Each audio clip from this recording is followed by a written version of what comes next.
is up, gamers? Slifer Red Duelist, back at it again with another deck profile.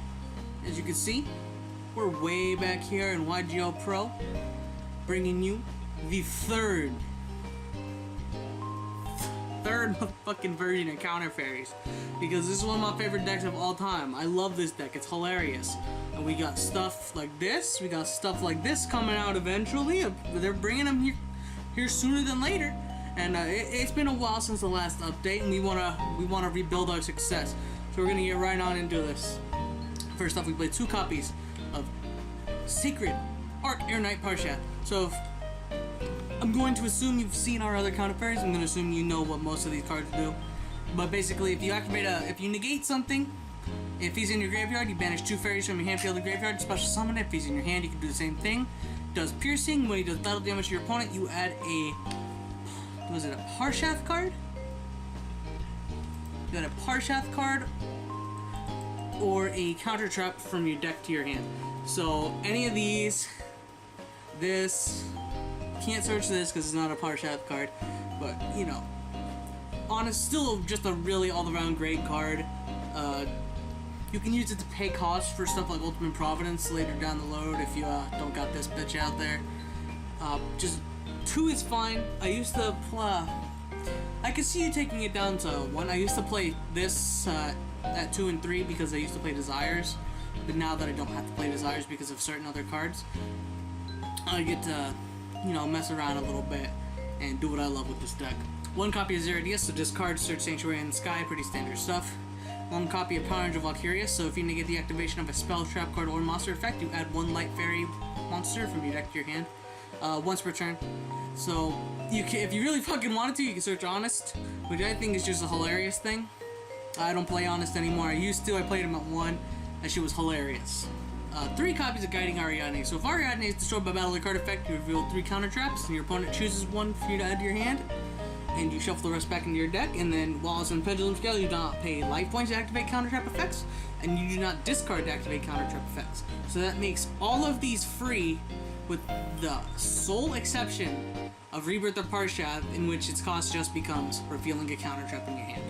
And that's why it was really important that we got rid of fucking Card of Demise. Because as good as Card of Demise is, you get rid of your hand with it. And now this card is useless without other setup. So I'm really glad that that's out of the way. 2 copies of Minerva, Scholar of the Sky, so each time a counter trap is activated, immediately after it resolves, this card gains 500 attack, and if it does, and the Sanctuary in the Sky is on the field, you add 1 counter trap with a different name from your graveyard to your hand. So this is how you're just gonna keep looping your dumb bullshit. So, negate something with red reboot from hand, add back Ultimate Providence, activate a set curse seal, add back that red reboot. Oh, good stuff. This Minerva should have been the holo instead of Valkyria. I've said this a million times. This card is so fucking good. Anyways.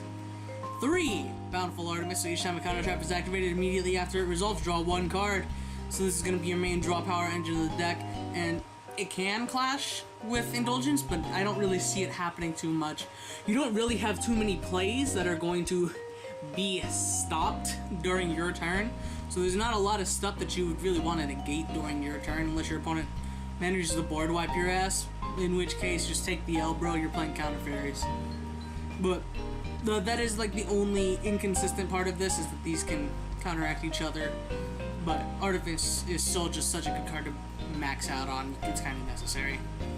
1 Meltiel, Sage of the Sky, so each time a counter trap is activated, immediately after it resolves, gain 1,000 life points, and if you do, and if Sanctuary of the Sky is on the field, destroy 1 card your opponent controls. Non-targeting removal, by the fucking way.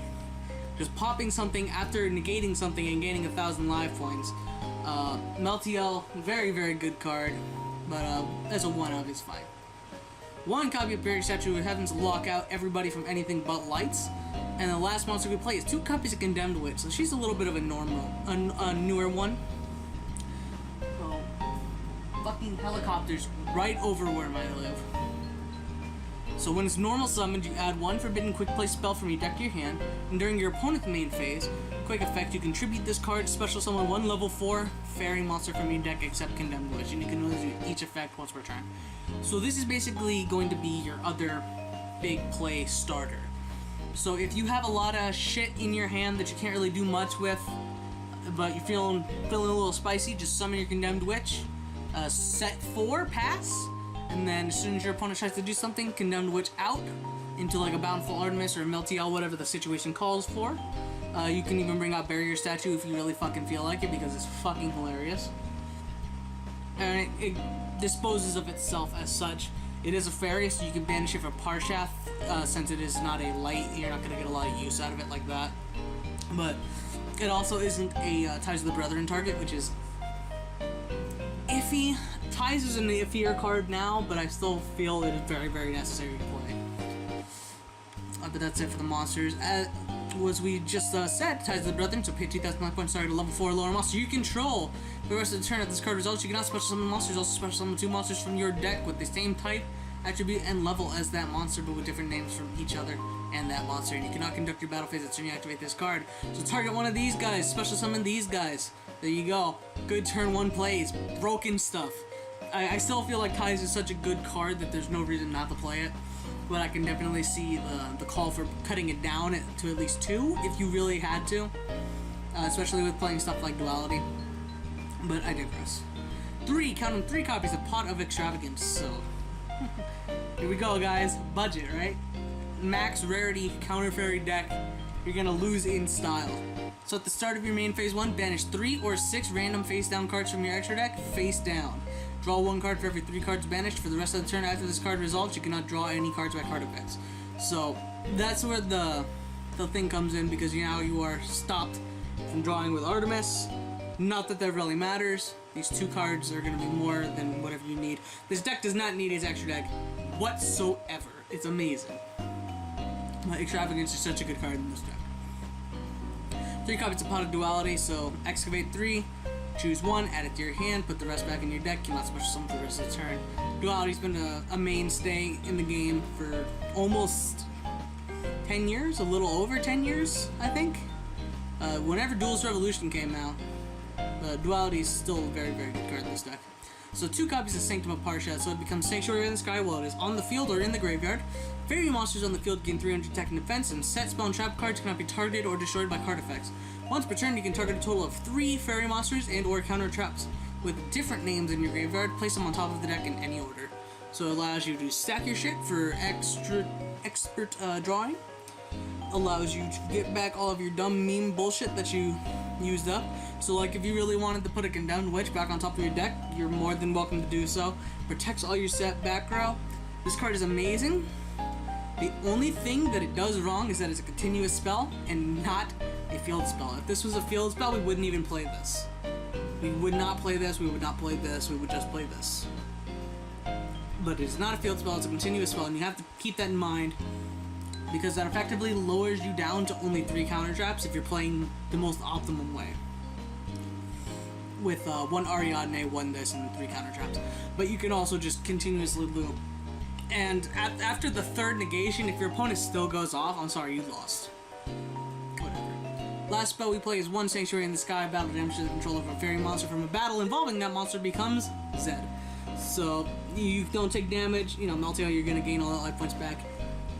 You're basically just making your opponent want to shoot you in the face when playing this deck. Alright, counter traps. We're gonna go over these real quick. Red Reboot, activate from the hand, negate any trap for half your life points. I'm getting Facebook notifications randomly. And then your opponent can set 1 from their deck, and then they cannot activate trap cards for the rest of the turn. Red Reboot at 1, it's fine. You can search it in this deck. And you're always gonna, you can just continuously get it back to your hand with other bullshit like this, and, you know, wherever the other stuff is, like this. You're never really gonna find yourself in a situation where you can't get to it. 3 Ultimate Providence, just negate anything for discarding a card of the same type. With Ariadne, you just negate anything for free.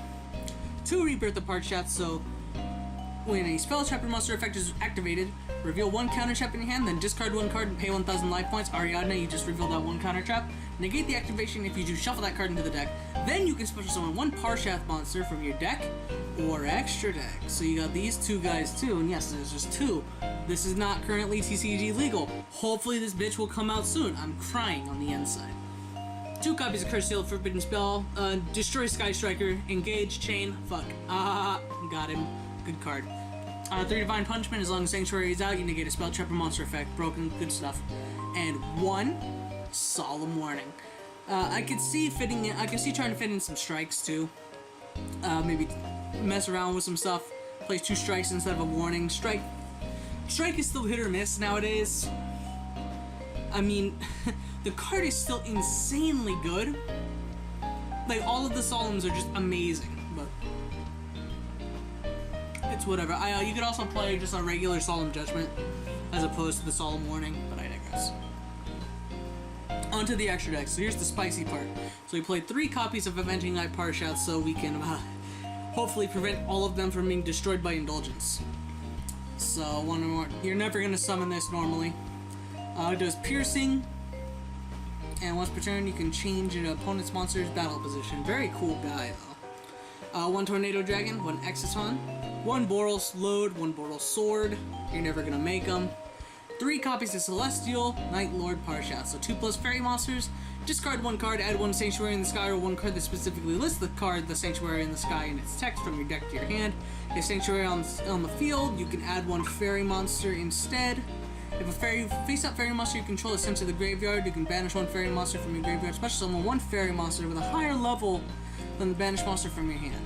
So this card is still just insanely good, allowing you to search for your stuff for free, pretty much. Yeah, free-ish.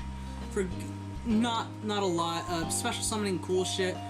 When these die, I'm a level 9? Yeah, I'm a strong guy. This card is really good, and it's gonna be maxed out on when it comes out in this deck. 1 Summon Sork, 1 Unicorn, Phoenix, and 2 Hit Potion again, because it's the light one. So, time for where I think Counter Fairy's gonna go in the future, in the trash. We need amazing counter trap cards to come out. We need a dedicated support card, so we don't have to play these draw cards that are like, get rid of all of your plays to draw 2 counter traps. We need a way to search out these cards better, to dig into the deck deeper and to help build the advantage. And I understand completely why that cannot be a fucking thing. Because if you just had consistent 1000% access to any counter trap you ever fucking needed, you'd just be playing regular Yu-Gi-Oh! And you're not doing that, you're playing counter fairies. So you're never negating your opponent's stuff. But I love this deck. I can't wait to see what it does in the future, if anything at all. People were hype as fuck about it when it first came out, and then they immediately were like, and then I was like, hey, that's my shit. Anyways, guys, that's gonna be it for this one. Check us out on TCGPlayer, on Sora Online. Like, subscribe, Slide for Red Duelist forever. We will be seeing you. Peace.